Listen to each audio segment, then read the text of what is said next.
As the police continue its investigation in the murder of Melissa Silvera, on Friday, the 19th of January 2024, after a question and answer session at the Major Investigation Division office, about 12 midday, Jolyan Silvera, age 52 years old, land developer of 2A Diamond Court, Stony Hill, St. Andrew, was formally charged by the police, that is the Major Investigation Division, for the murder of his wife, Melissa Silvera. The investigation continues as we believe that there are other charges that will be laid against Mr. Silvera.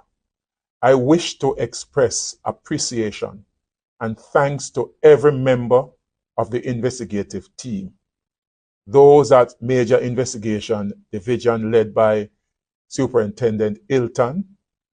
I think it was a very professional, very thorough and comprehensive investigation that was done.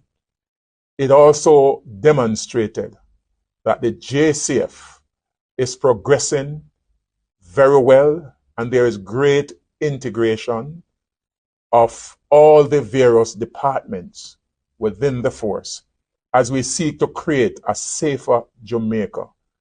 I want to also express thanks to the public for whatever support they have given us. We believe that our stakeholders are very important to us achieving our objective as law enforcement officers and as a country. I also want to appeal to Jamaica that we collectively can make Jamaica a safer place if we all work together for the common good of this nation. Again, thanks to the team, and we'll continue to act professionally in all the matters that are brought before us. Gentlemen, I know that there is not a great deal that you can say, but there are questions that are being asked. One of those questions relates to the use of science, or the ballistic science, or the forensic science, the use of technology, cyber forensics, and that kind of thing.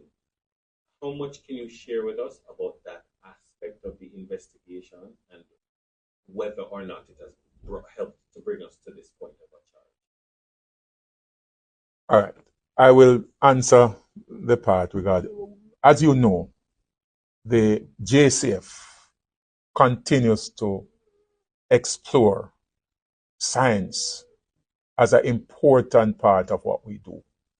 And in this investigation, all the sciences were applied, from cyber, ballistics, telecommunications, all of those sciences were applied.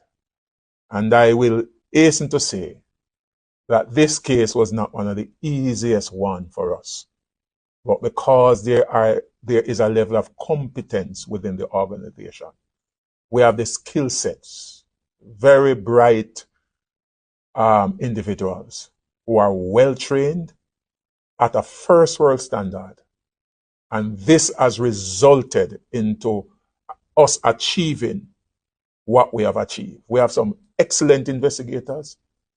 I mean, Mr. Hilton is leading a team of professional, highly skilled, highly trained, very committed, very enthusiastic and passionate about their job. And it is as a result of that why we are seeing the achievement that we have achieved. Mr. Hilton may be able to speak now to some of the things that are being said regarding the whole contamination of the scene. So, Mr. Hilton. Yes, Commish. On getting the report at our division, we visited the scene and we observed some things that were not normal.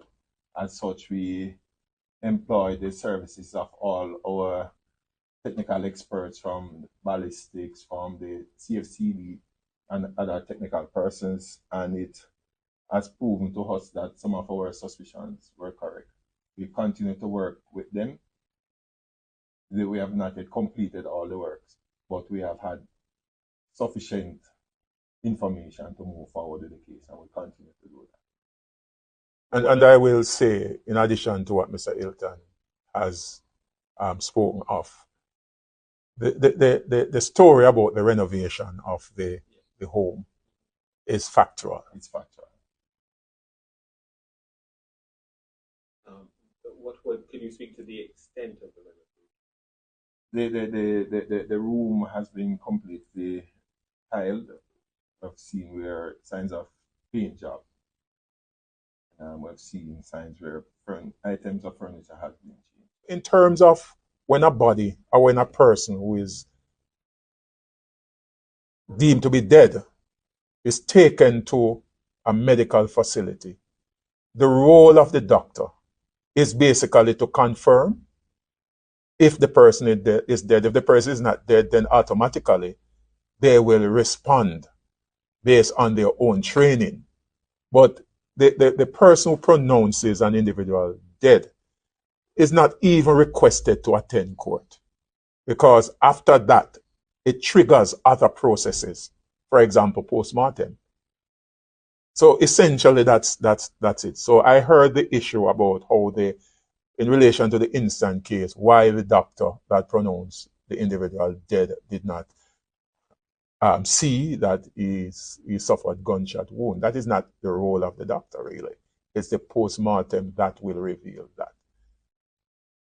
So in the instant case, it was the police that requested the autopsy to be done.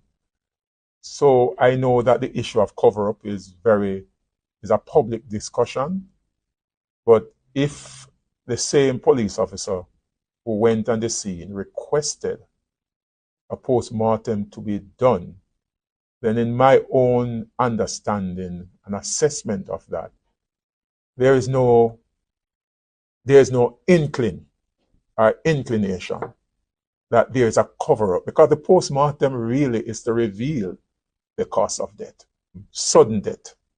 There is a policy that guides the behavior of officers who attend a sudden death scene or any other incident of homicide.